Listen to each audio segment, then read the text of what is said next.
Hello बच्चों, हिंदी की class में आप लोगों का बहुत बहुत स्वागत है। तो बच्चों, आज हम लोग पढ़ेंगे अपनी पुस्तक व्याकरण। हम लोगों ने पहले भी व्याकरण पढ़ा था और आज उसका रिवीजन करेंगे।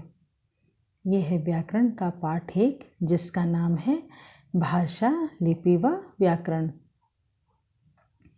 तो हम लोगों ने इसमें पढ़ा था कि भाषा के 3 रूप होते हैं, एक लिख करके, दूसरा बोल करके और तीसरा सांकेतिक रूप से। तो यहाँ पर हमने इस चित्र में क्या देख रहे हैं कि रमा पत्र लिख रही है। तो यह कौन सी भाषा है? यह लिखित भाषा है। किसी भी भाषा को जब हम लिख करके व्यक्त करते हैं तो वह भाषा लिखित भाषा कहलाती है। इस चित्र में देखिए, यहाँ है नेताजी भाषण दे रहे हैं। भाषण देना किसे कहते हैं? स्पीच देना।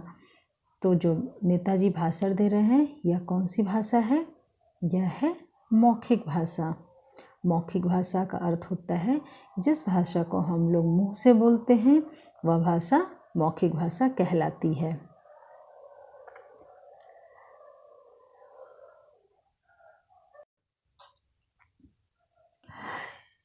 इस चित्र में बच्चे कहानी सुन रहे हैं। तो ऊपर क्या लिखा है? हम दूसरों के विचारों और भावों को सुनकर या पढ़ कर के भी समझते हैं। जैसे हम लोगों को अगर किसी के मन के भाव को समझना है तो हमें कैसे करना होगा? उनके भावों को सुन करके या फिर पढ़ करके हम समझते हैं।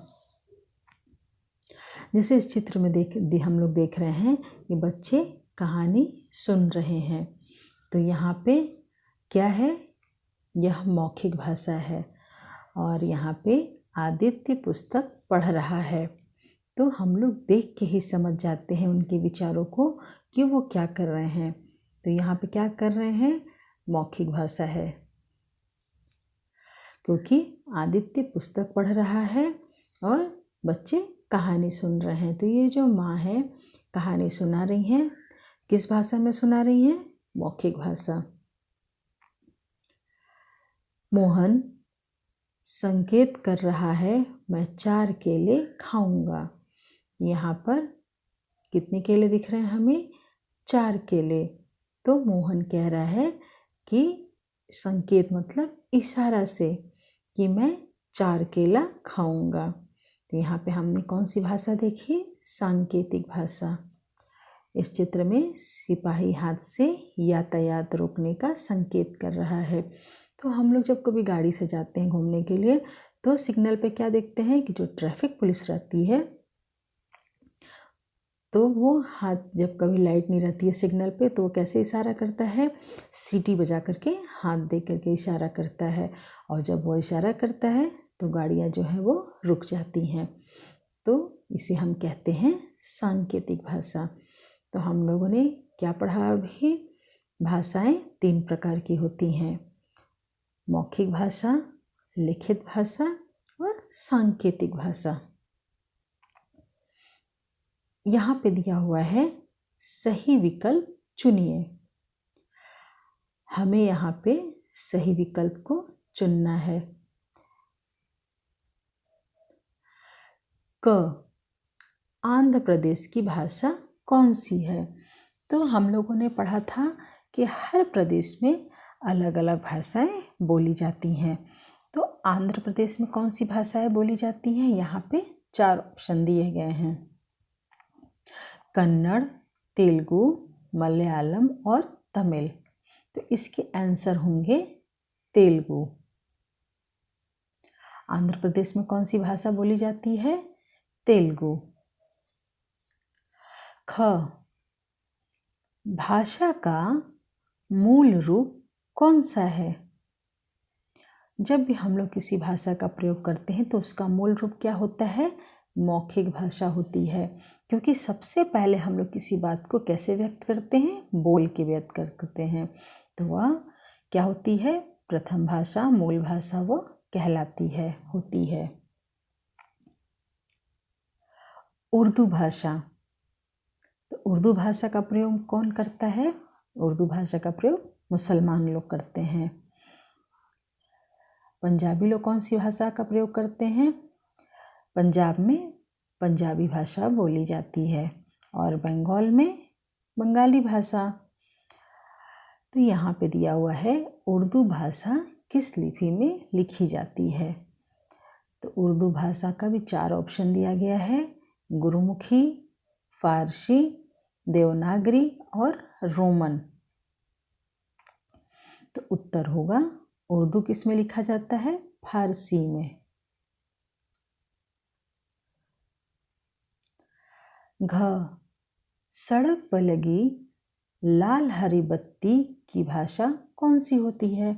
अभी हम लोगों ने पढ़ा था ना कि सड़क पर लगी हुई बत्ती को देख करके हम लोग रुक जाते हैं, या अगर सिग्नल पे लाइट नहीं रहती है तो कैसे ट्रैफिक कंट्रोल होता है? ट्रैफिक पुलिस करती है।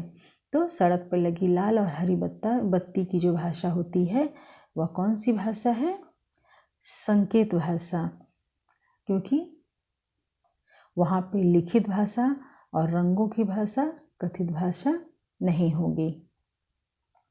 क्योंकि जब लाइट जलती है तो उस इशारों से ही हम लोग समझ जाते हैं कि क्या करना है। अगर लाल बत्ती जले तो क्या करना है? गाड़ी को रोक देते हैं, और जब पीली बत्ती दिखती है तब गाड़ी को हम लोग स्टार्ट करते हैं, और हरी बत्ती दिखते ही हम लोग वहाँ से चल देते हैं।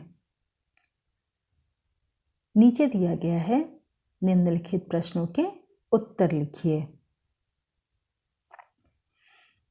क, भाषा से आप क्या समझते हैं? उत्तर होगा भाषा से हम एक दूसरे के विचारों या भावों को समझते हैं। भाषा क्या है बच्चों? अभी हम लोगों ने क्या पढ़ा था कि भाषा से क्या समझते हैं? तो भाषा से हम, यहाँ पे होगा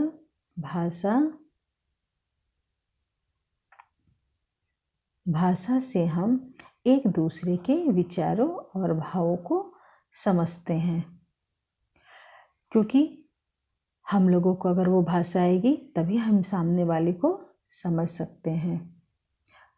भाषा के कौन कौन से रूप होते हैं? तो हम लोगों ने क्या पढ़ा था? कितने रूप होते हैं?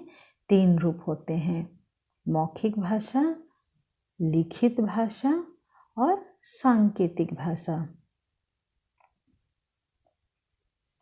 ग, लिपि क्यों जरूरी है? लिपि में हम लोगों ने क्या पढ़ा था कि किसी भी वाक्य को शुद्ध रूप से लिखने के ढंग को लिपि कहते हैं।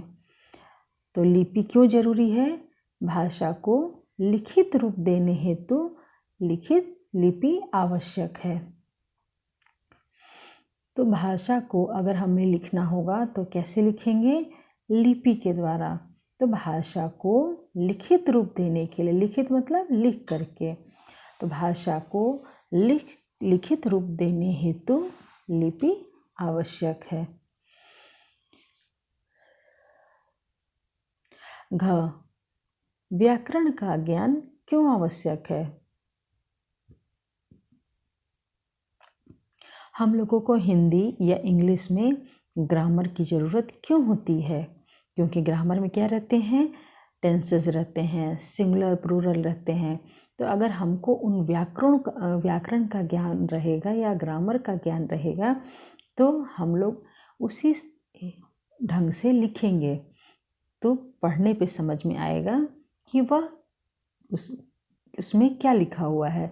जैसे उदाहरण में हम लोग लिखेंगे कि व्याकरण क्यों ज़रूरी है, तो मैं उसका एग्जाम्पल दे रही हूँ कि अगर हम लोग बोलेंगे कि मीरा सो रही थी, तो यह वाक्य क्या हो गया? यह पास्ट टेंस हो गया। पास्ट टेंस को हम लोग क्या कहते हैं हिंदी में? वेरी गुड, भूतकाल। जो बीत जाता है उसे हम कहते हैं भूतकाल, और जो अभी वर्तमान में चल रहा है उसे वर्तमान काल, और जो भविष्य में होगा, भविष्य का मतलब अगर कल भी क्या होगा ये हम लोगों को नहीं पता है, तो उसे हम कहते हैं भविष्य काल। तो काल कितने प्रकार के होते हैं? 3 प्रकार के, वर्तमान काल, भूतकाल और भविष्य काल। तो हमने क्या लिख के, क्या हमने अगर लिख दिया तो अगर कोई पढ़ेगा तो क्या सोचेगा कि वह सो रही थी, इसका मतलब कि वह पास्ट टेंस है, वह भूतकाल है। इसीलिए हमें भाषा को शुद्ध रूप से लिखने के लिए व्याकरण का ज्ञान आवश्यक है। रेलगाड़ी स्टेशन से छूट चुकी थी, तो ये क्या है बच्चों? ये भी हमारा पास्ट टेंस है। तो अगर हम इस वाक्य को लिखेंगे, तो अगर हम किसी को पढ़ने के लिए बोलेंगे तो उससे अगर व्याकरण का ज्ञान रहेगा तो वो पढ़ के बताएगा कि ये गाड़ी स्टेशन पर से छूट चुकी थी, इसका मतलब वो जा चुकी थी। इसलिए हमें व्याकरण का ज्ञान जरूरी होना चाहिए। तो यहाँ पे मैंने आप लोगों के टेक्स्ट बुक जो है पेज नंबर 9, तो पेज नंबर 9 में मैंने यहाँ पे इस तरह से करके दिए हैं। आप लोग देखिए, देख करके और अपने टेक्स्ट बुक को कंप्लीट कीजिए।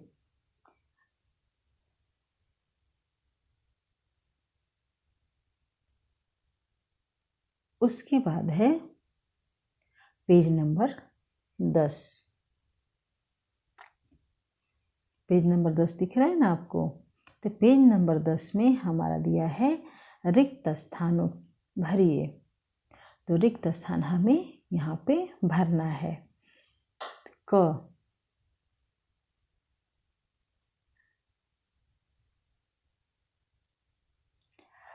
व्याकरण हमें भाषा का क्या बताता है? शुद्ध रूप बताता है। तो यहाँ क्या लिखा है मैंने? शुद्ध।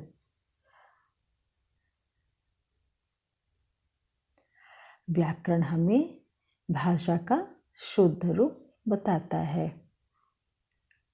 ख, संस्कृत भाषा किस लिपि में लिखी जाती है? संस्कृत भाषा देवनागरी में लिखी जाती है।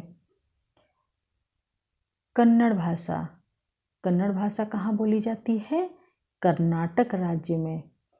तो ग है, यहाँ पे लिखा है कन्नड़ भाषा, क्या होगा इसका उत्तर? कर्नाटक राज्य में बोली जाती है। तो अभी हम लोगों ने पढ़ा ना कि हर राज्यों की अलग अलग भाषाएं होती हैं।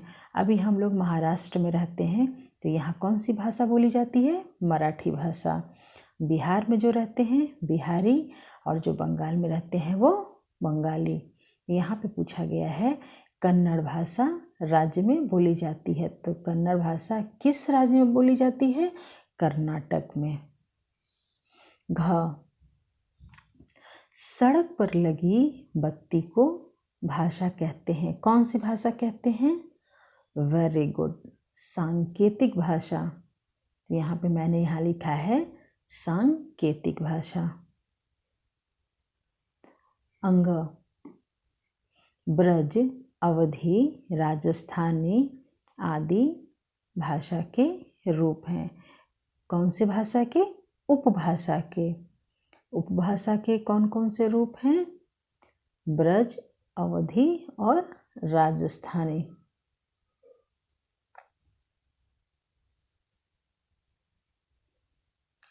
च, भाषा के शुद्ध और अशुद्ध होने का पता से चलता है। तो कैसे पता चलेगा शुद्ध और अशुद्ध होने का पता? हमें क्या ज़्यादा जानना आवश्यक है? व्याकरण, ग्रामर।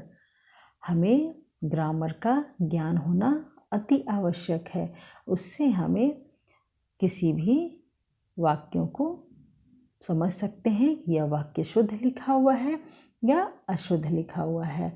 तो इसलिए यहाँ जो है च, भाषा के शुद्ध और अशुद्ध होने का पता व्याकरण से चलता है।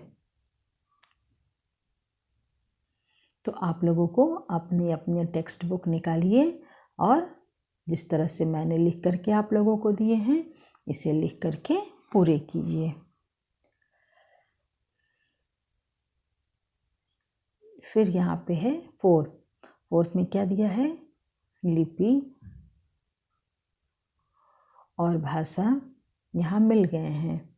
यहाँ पे क्या दिया हुआ है, लिपि और भाषा दोनों मिल गए हैं, उन्हें उचित स्थान पे रखिए। तो अब हमें क्या करना है कि एक जगह भाषा को लिखना है और दूसरी जगह लिपि को लिखना है। लिपि किसे कहते हैं, लैंग्वेज को कहते हैं। तो यहाँ पे क होगा मराठी। मराठी किस भाषा में क्या लिपि है, देवनागरी। अंग्रेजी रोमन, यहाँ जो है यहाँ अंग्रेजी है, उसके आगे ख पे लिखेंगे हम लोग रोमन। ग उर्दू, तो उर्दू की लिपि क्या होगी, हम लोगों ने पढ़ा था ना पीछे, क्या होगी, वेरी गुड, फारसी। उर्दू लिखी जाती है फारसी लैंग्वेज में। घ पंजाबी, तो पंजाबी का क्या होगा, गुरुमुखी। पंजाबी उनकी लिपि होती है गुरुमुखी। अंग बांग्ला, बांग्ला भाषा बंगाली भाषा में। हिंदी, हिंदी की लिपि है देवनागरी। फ्रांसीसी, फ्रांसीसी का होगा रोमन। तो यहाँ पे हम लोगों ने जो यहाँ पे ग्रुप दिए हुए थे भाषा और लिपि के, तो हम लोगों ने भाषा और लिपि को अलग अलग करके लिख दिया है। तो आप लोग भी अपने टेक्स्ट बुक में जैसे मैंने आप लोग भी नोट्स दिए हैं उसे लिख करके कंप्लीट कीजिए।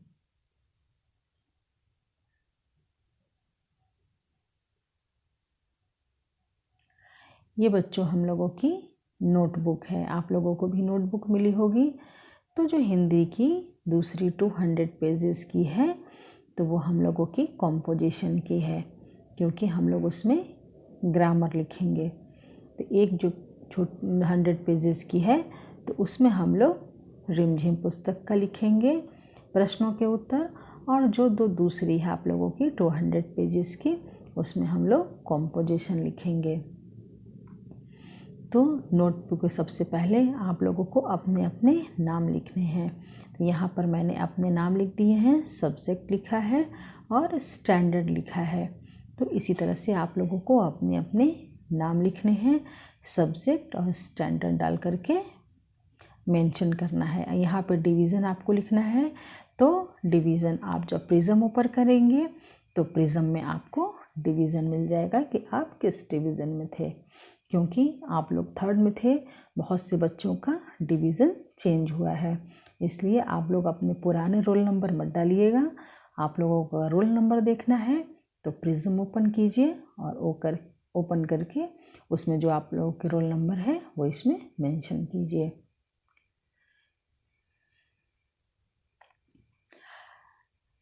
यहाँ पे डिवीज़न लिखना है A और B और रजिस्टर नंबर छोड़ देना है।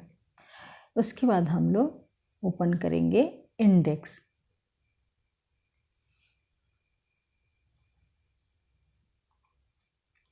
इंडेक्स में यहाँ पर ऊपर में अपने नाम लिखने हैं।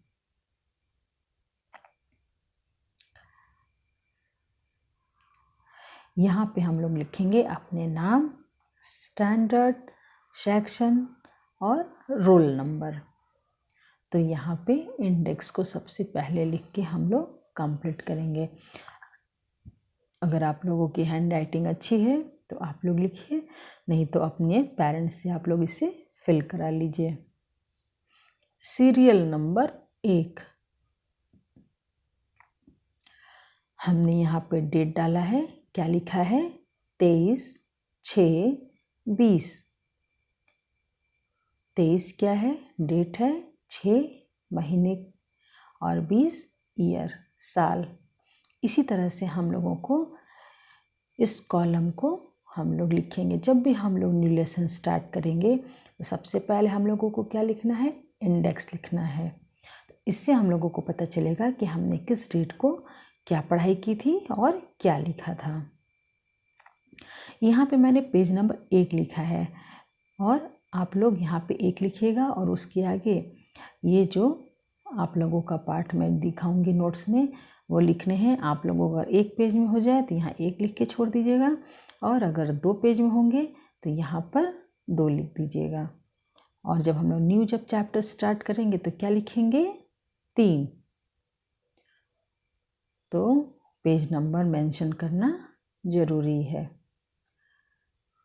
यहाँ पर देखिए, हम जब पेज टर्न किया तो लिखा है पार्ट 1।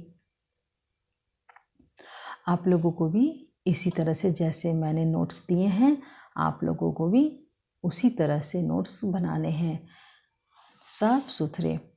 और यहाँ पे लिखेंगे आप लोग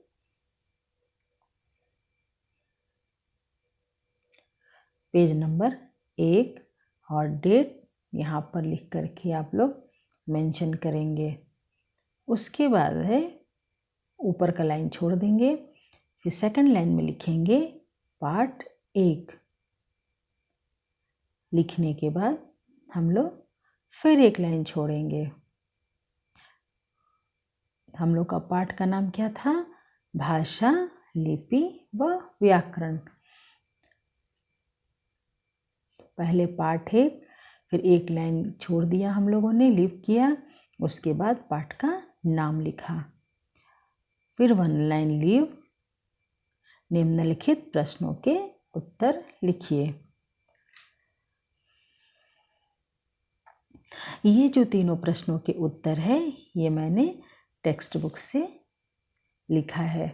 तो आप लोग को टेक्स्ट बुक में भी लिखना है और नोटबुक में ऐसे ही जैसे मैंने लिखा है पाठ 1 भाषा, लिपि व व्याकरण, निम्नलिखित प्रश्नों के उत्तर लिखिए।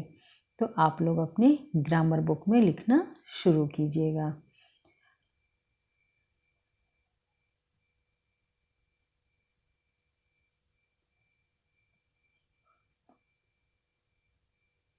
यहाँ पे हम लोगों ने क्या देख रहे हैं, विलोम शब्द। तो विलोम शब्द को हम लोगों ने पहले भी पढ़ा था।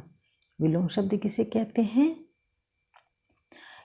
किसी भी शब्द को उनके अर्थ अगर उल्टे होते हैं तो वह विलोम शब्द कहलाते हैं। यहाँ पे दिया है ऊपर चित्रों के नीचे लिखे शब्दों के अर्थ एक दूसरे के विपरीत या उल्टे हैं। तो क्या है, ऊपर जो चित्र दिए गए हैं दोनों चित्रों में क्या है, एक दूसरे के विपरीत हैं, उल्टे हैं। जैसे यह अमीर है, अमीर का हम लोग कैसे समझते हैं कि अमीर है, उसके पास सभी सुख सुविधाएं होती हैं, बहन बढ़िया कपड़े पहने हैं उसने, अच्छे से सोफे पे बैठा है, उसके बाद बगल में यह क्या रखा है, फ्लावर पॉट। फ्लावर पॉट को हम लोग क्या बोलते हैं, गुलदस्ता। तो इसके पास सभी चीज़ें हैं अपनी सुख सुविधा के लिए, तो वह अमीर। अमीर का विलोम होगा गरीब। अब ये जो व्यक्ति है ये कैसे कपड़े पहने हैं, फटे पुराने, और कहाँ बैठा है, रोड के किनारे बैठ करके वह भीख मांग रहा है। यहाँ देखिए कटोरा रखा है ना, तो ये अपने जीवन चलाने के लिए ये यही काम करता है।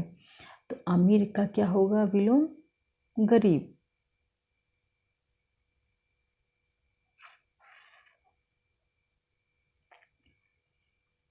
इसकी परिभाषा है एक दूसरे के विपरीत या उल्टे अर्थ वाले शब्द को विलोम शब्द कहते हैं। क्या विलोम शब्द किसे कहते हैं, एक दूसरे के विपरीत या उल्टे अर्थ वाले शब्द को विलोम शब्द कहते हैं।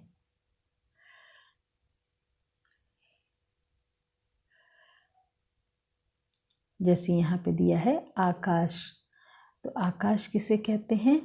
आसमान को। और आकाश का क्या होगा? पाताल। पाताल मतलब धरती के नीचे। तो अभी हम लोग कहाँ रहते हैं? धरती पे रहते हैं। तो जो धरती के ऊपर रहा वो आकाश, और जो धरती के नीचे रहा वो पाताल। तो ये विलोम शब्द है। उसके बाद है अमृत। अमृत का अर्थ होता है जिसे पीने के बाद आदमी अमर हो जाता है, जो कभी नहीं मरता है। और उसका विलोम होगा विष। विष मतलब जहर।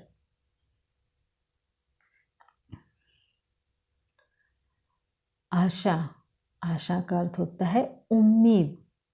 अगर हम किसी से उम्मीद करते हैं तो वह आशा कहलाती है। कैसे उम्मीद करते हैं? जैसे हम सोचते हैं कि अगर हम अभी घर जाएंगे तो हमारी मम्मा जो है वह आज शाम को बाज़ार ले जाएगी या फिर मुझे पेस्ट्री खिलाएगी। तो वो क्या हो गई? आशा हो गई। आपने उम्मीद बनाई कि मैं घर जाऊंगा या जाऊंगी तो जा कर के हमें शॉपिंग करनी है। और आशा का विलोम होगा निराशा। निराशा का अर्थ होता है कि अगर आपने कुछ सोचा वो नहीं पूरा हुआ तो वह निराश हो जाते हैं हम लोग।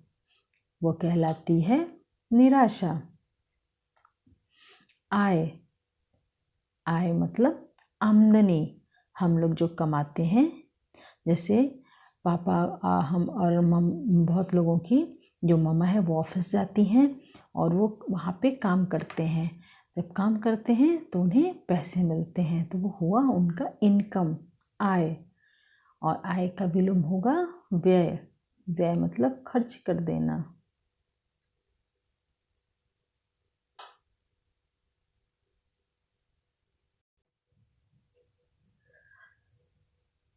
आयात निर्यात।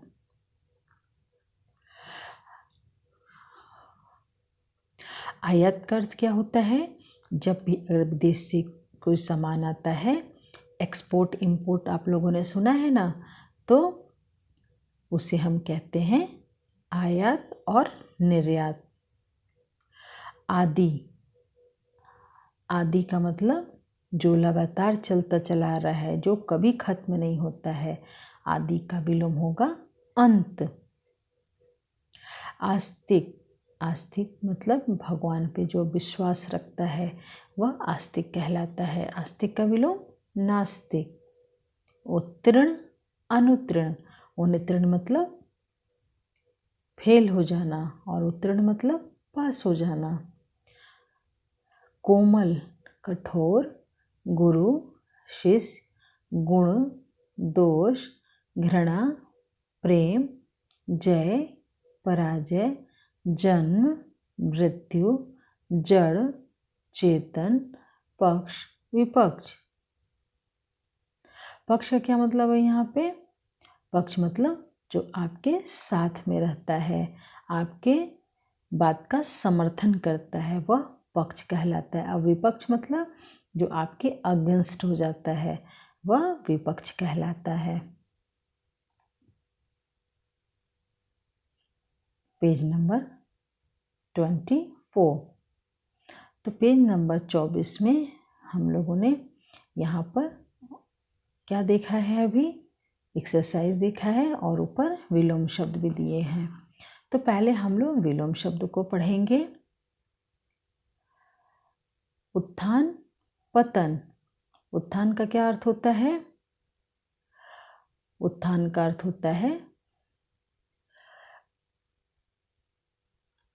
आगे बढ़ते चले जाना, और पतन का मतलब उसका विनाश हो जाना, गिर जाना। उत्थान का अर्थ होता है आगे बढ़ते चले जाना, और उसका विपरीत होगा, विलोम होगा पतन। उपकार अपकार, उदय अस्त। उदय कौन होता है? सूर्य। और अस्त कब होता है? सूर्य शाम में। सूर्योदय सुबह और शाम में अस्त। उचित अनुचित, हानि लाभ, स्वतंत्र परतंत्र। स्वतंत्र मतलब फ्रीडम। और परतंत्र किसे कहते हैं? जो जेल में जो कैदी लोग रहते हैं, या फिर हम लोग अगर किसी बंधन में रहते हैं, एग्जाम्पल में कि हमें किसी चीज़ पे पाबंदी लगाई जाती है, तो उसे हम कहते हैं परतंत्र।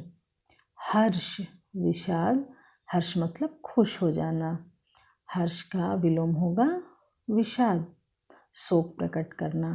एक, अनेक, अर्थ, अनर्थ, वीर, कायर, भला, बुरा, पाप, पुण्य, प्राचीन, नवीन।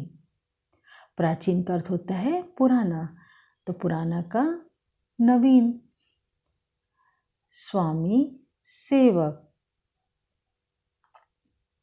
सफल, असफल, सुगम, दुर्गम। नर, मादा, धनी, निर्धन, सौभाग्य, दुर्भाग्य, संयोग, वियोग। संयोग का क्या मतलब होता है? यहाँ पर किसी के साथ मिलना को यहाँ पे संयोग, और वियोग मतलब किसी से अलग हो जाना। बैर, प्रीति, बैर मतलब किसी से दुश्मनी कर लेना, बैर का प्रीति। ज्ञान, अज्ञान, ज्ञात, अज्ञात। ज्ञात मतलब हम किसी को जब पहचानते हैं तो उसे हम कहते हैं ज्ञात, तो ज्ञात का विलोम अज्ञात। प्रश्न, उत्तर, क्रय, विक्रय। क्रय का अर्थ होता है खरीदना, और विक्रय का अर्थ होता है बेच देना। तो हम लोग क्या करते हैं? क्रय करते हैं, सामान खरीदते हैं, और शॉपकीपर क्या करता है? विक्रय करता है, सामान को बेचता है। तो क्रय का विलोम विक्रय। ऊपर, नीचे, प्रकाश, अंधकार, विद्या, विद्वान, मूर्ख, सुख, दुख, गर्म, ठंडा, राजा, रंग, सच, झूठ, सर्दी, गर्मी। तो यहाँ पे हम लोगों ने इतने सारे विलोम शब्द को पढ़े हैं। अब यहाँ पे नीचे जो एक्सरसाइज दिया हुआ है, तो आपने जो ऊपर पढ़े हैं वो यहाँ पर मैंने लिखे हैं। तो आप लोगों को भी जैसे मैंने लिखे हैं साफ सुथरे, आप लोगों को भी अपने टेक्स्ट बुक में ऐसे ही साफ सुथरे लिखने हैं और लिख करके पूरे करने हैं। ये सेकंड वाला जो क्वेश्चन है, नीचे लिखे शब्दों के सही विलोम पर गोला लगाओ। हमें क्या करना है? यहाँ पे नीचे 3 ऑप्शन दिए हुए हैं, तो इन तीनों ऑप्शन में से जो शब्द करेक्ट होगा, सही होगा, उस पर हम लोगों को सर्कल करना है। जैसे उदाहरण में दिया है अमृत, अमृत का क्या होगा विलोम? विष। 20, 20 तो नहीं होगा, 20 किसे कहते हैं? 2 0 20। विष का मतलब जहर। ईश, ईश मतलब भगवान, ईश्वर। तो अमृत का क्या होगा विलोम? विष। तो यहाँ पर मैंने विष पर गोला कर दिया है। तो आप लोगों को भी अपने टेक्स्ट बुक में इसी तरह से करके पूरा करना है। ख, आदि। आदि का हम लोगों ने क्या पढ़ा था? आदि का अंत। जय, पराजय। जय यहाँ पे लिखा है हार, तो अगर यहाँ पे जीत रहता, ग पे यहाँ पे अगर जीत लिखा रहता, तब हम लोग यहाँ पे हार के ऊपर हम लोग सर्कल करते। लेकिन क्या पूछा है? पूछा है जय, तो जय का विलोम पराजय। धनी, निर्धन, एक, अनेक, प्रश्न, उत्तर, पाप, पुण्य, राजा, रंग। और कंक और शंख ये में से नहीं होंगे, क्या होंगे? रंग। तीसरा है थर्ड, नीचे कुछ विलोम शब्द दिए गए हैं, उन्हें रेखा खींचकर मिलाइए। तो यहाँ पे दिया हुआ है विलोम शब्द, तो यहाँ पे पढ़ना है और पढ़ करके इनमें से जो करेक्ट है उस पर मैच करना है। उदय का अस्त, हार जीत, शत्रु का क्या होगा मित्र, वेरी गुड। चुस्त सुस्त, चुस्त मतलब जो बहुत ज़्यादा फुर्तीला होता है उसे हम कहते हैं चुस्त, और चुस्त का विलोम सुस्त, सुस्त मतलब जो आलसी रहता है। नया पुराना, गोरा काला। तो इस प्रकार आप लोगों को भी स्केल की सहायता से अपने टेक्स्ट बुक पे ऐसे मार्क करना है। नीचे लिखे वाक्यों में से रेखांकित शब्दों में विलोम शब्द के नीचे सही विकल्प का रिक्त स्थान को भरिए। तो यहाँ क्या करना है कि यहाँ पर नीचे ऑप्शंस दिए गए हैं, तो इनमें से जो करेक्ट ऑप्शंस है यहाँ फिल इन द ब्लैंक्स में हम लोग भरेंगे। तो यहाँ पे मैंने लिखा है क सुबह सूर्य उदय होता है, उसके बाद क्या होगा, और शाम को सूर्य क्या होता है अस्त होता है। तो मैंने फिल इन द ब्लैंक्स में क्या लिए शाम और अस्त। तो इन तीनों में से कौन सा करेक्ट है, ये वाले। ख, हमें अपनी आय के हिसाब से क्या करना चाहिए, व्यय करना चाहिए, क्योंकि यहाँ पे विलोम शब्द किसका पूछा है, आय। तो हम लोगों ने ऊपर क्या पढ़ा था, आय का व्यय। ग, फूल कोमल होता है किंतु पत्थर बहुत, वेरी गुड, कठोर होता है। तो ये वाला कठोर शब्द हम लोगों ने फिल इन द ब्लैंक्स में लिख दिया है। बर्फ ठंडी होती है जबकि चाय कैसी होती है, शर्म मर्म गर्म। चाय कैसी होती है, गर्म होती है। तो ये वाला जो गर्म है हमने फिल इन द ब्लैंक्स में लिख दिया है। तो आप लोग भी इसी प्रकार अपने जो टेक्स्ट बुक है टेक्स्ट बुक में लिखिए और लिख करके इसे पूरा कीजिए। दिख रहा है ना आप लोगों को।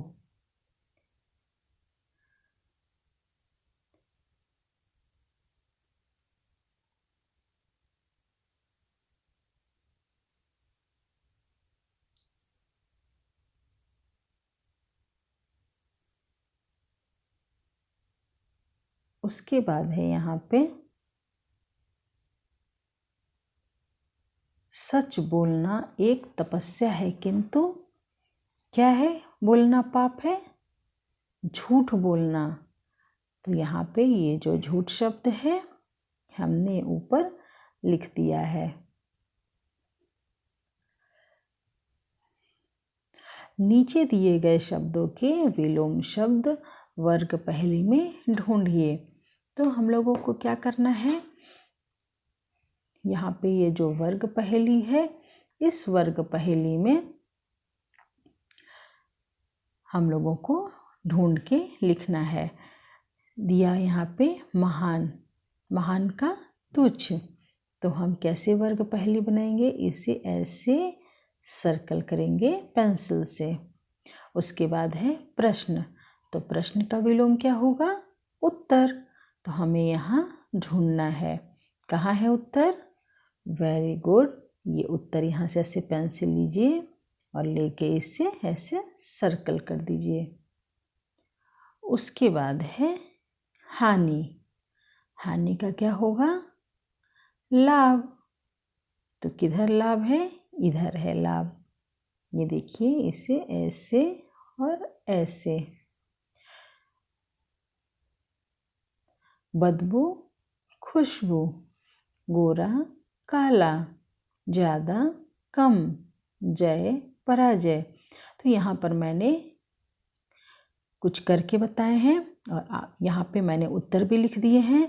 अब आप लोगों को यहाँ पे पेंसिल से सर्कल बनाने हैं। सही विलोम शब्द पर सही का निशान लगाओ। अब यहाँ पे जो शब्द दिए गए हैं इसमें से जो भी सही होंगे हमें सही का निशान लगाना है। तो सुख खुशी, तो दोनों का अर्थ एक हो गया, इसलिए हम लोग यहाँ पे नहीं लगाएंगे। सुबह सवेरा, सुबह और सवेरा भी एक ही चीज़ होता है। खुशबू बदबू, तो यहाँ पे ये विलोम है, तो यहाँ पे हमने क्या किया है, यहाँ पे टिक किया है। चुस्त आलस्य, चुस्त का हमने पढ़ा था ना फुर्तीला, तो फुर्तीला का विलोम होगा आलस, तो इसलिए यहाँ पे टिक सही का निशान लगाया है। लाभ फायदा, आदर सम्मान, शोक दुख।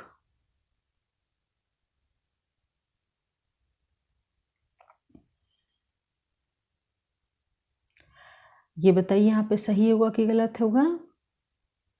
वेरी गुड, ये गलत है। इसीलिए मैंने यहाँ पर जानबूझ के लिखा ताकि आप लोग इसे देख करके बताएं कि ये सही है या गलत है। तो शोक का दुख, ये जो यहाँ पे है, यहाँ पे सही का निशान हम नहीं लगाएंगे क्योंकि दोनों के अर्थ एक होते हैं। शाम रात, दुर्गंध सुबास, दुर्गंध किसे कहते हैं? बदबू को, और सुबास मतलब खुशबू। सुस्त फुर्ती, तो यहाँ पे क्या है, ये विलोम है सुस्त का फुर्ती।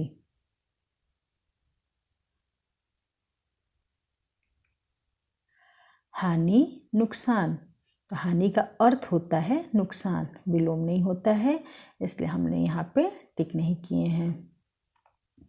निरादर अपमान, निरादर का अर्थ होता है अपमान करना, तो यहाँ पे ये विलोम शब्द नहीं है, तो यहाँ पे जो विलोम शब्द थे वहाँ पे हमने टिक किया है।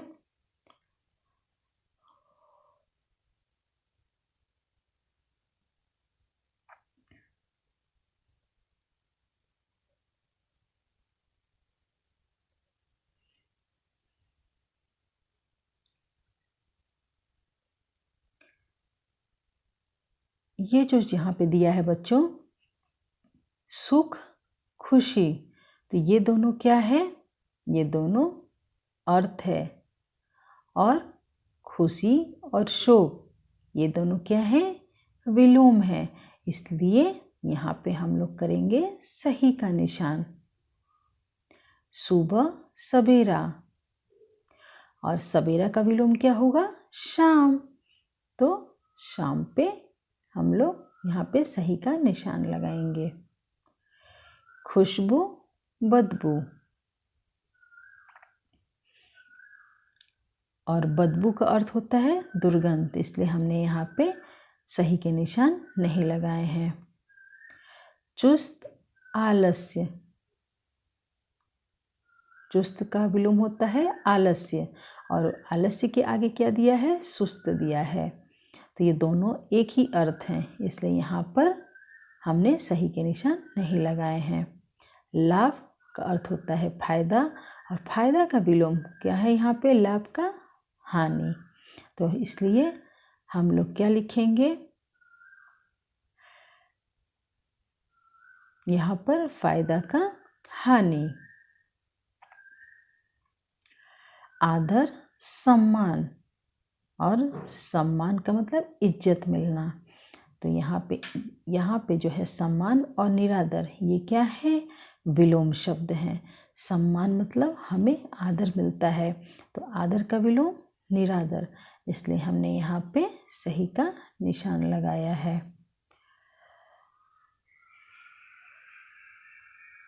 तो बच्चों इस तरह से मैंने आप लोगों को टेक्स्ट बुक में शेयर किए हैं, आप लोग भी देखिए और देख करके अपने टेक्स्ट बुक को कंप्लीट कीजिए, और जो भी कुछ डाउट होता है आप मुझे मेल कीजिए और मन लगा करके पढ़ाई कीजिए। तो यहाँ पे बच्चों मैंने क्या बताया था, यहाँ पे होगा क्रॉस,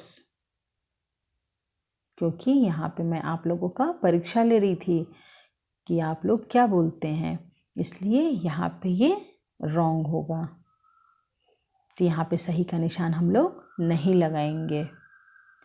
तो बच्चों इस प्रकार हम लोगों का लेक्चर समाप्त होता है, मिलते हैं हम लोग नेक्स्ट लेसन में।